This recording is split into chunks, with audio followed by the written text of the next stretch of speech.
उसे जब पहली बार बन गया दीवाना मैया, करके अनजाना इकरार ले गई दिल का चैन करार।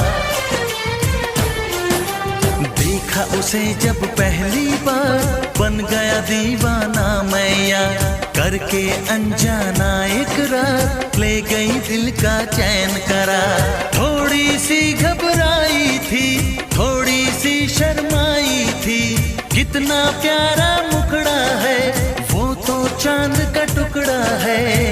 जाने कहाँ छुप जाती है वो लड़की, बहुत याद आती है वो लड़की, बहुत याद आती है वो लड़की बहुत।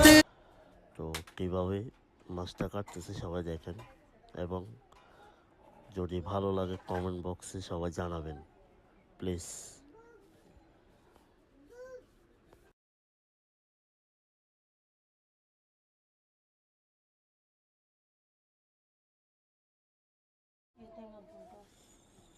সো কেমন হলো সবাই জানাবেন। মাছ কাটা শেষ।